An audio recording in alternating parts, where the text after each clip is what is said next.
Yung mga boss, linawig ko lang yung sinabi ko kanina. Kasi may mga ibang tao, ayaw nila ng property porn. Oh, kasi pinapakita daw yung kahirapan. Siguro kung ano ang tingin ninyo sa future, gagawin ko. Bahala kayo.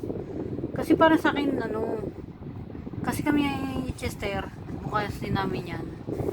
Maayos pamilya, ganun. So, si Chester, hindi siya idol ng pamimigay ng pera. Ako kung mayaman lang, hindi pera, kabuhayan.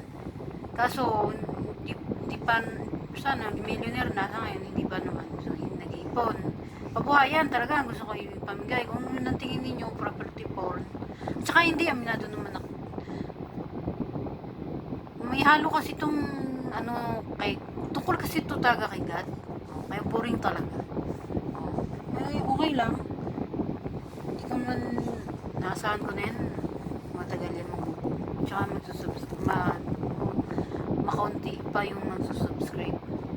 Inaasahan ko na yun kasi ang ng mga tao, comedy. Yun yung mga bilang panood nila.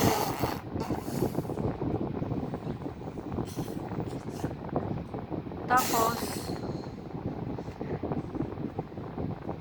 yung milyon talaga nagastos yan, hindi kayo maniwala.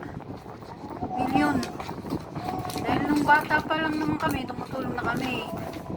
Nagastos ko milyon dyan, kakatulong. Pero mas mas naano ko na is kami. Oo, kakatulong. Ngayon, kaya takot na ako sa tao. Kaya umalis ako sa Facebook kasi marami kasi nakikipag-friend sa YouTube mas gusto ko mapipili ko kung sino yung sa totoong buhay pag nakita mo sa actual iwas ako sa tao kasi takot na ako ma-scam na trauma na ako nakakaiyak ng dugo pag na-scam so ayoko na maranasan ulit na alis yung best na na-depress ulit hindi ako na mahirap kasi laban ng depression mga boss lalo pag i-scam hindi nyo maintindihan kasi hindi kayo na-scam ngayon balik tayo. Milyon talaga nagastos ko dyan. Itong gagawin naming, kabuhayan, milyon talaga na kwenta dyan kasi alam nyo kung bakit. Try and error. Oo.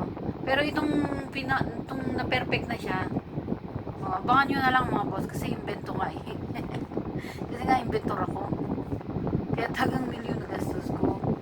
Kaya, sa isip nyo. At saka, kahit buntis kasi ako, nagtatrabaho ako mga kasi. Laki na 6 months na yung dyan ko, nagtatrabaho pa rin ako.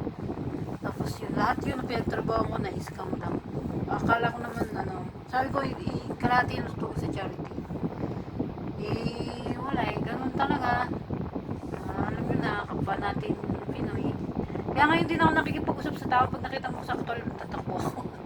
Kaya ito ko namamansin.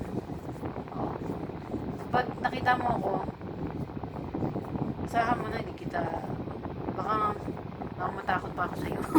Kasi hindi man lahat, scammer, pero nagkaroon ako ng trauma. Maganda na yung mag-ingat ka kaysa naman.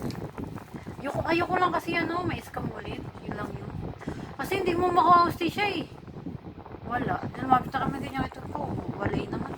Tawa lang ng tawa sa amin yung nang-scam sa amin. Sa tawanan kami. Siyempre nagsasagutan kami. Nakakasar pa nga siya Kaya mo na yun. Nakamove na ako. Yun lang mga boss. Please subscribe yung channel. Yung dyan sa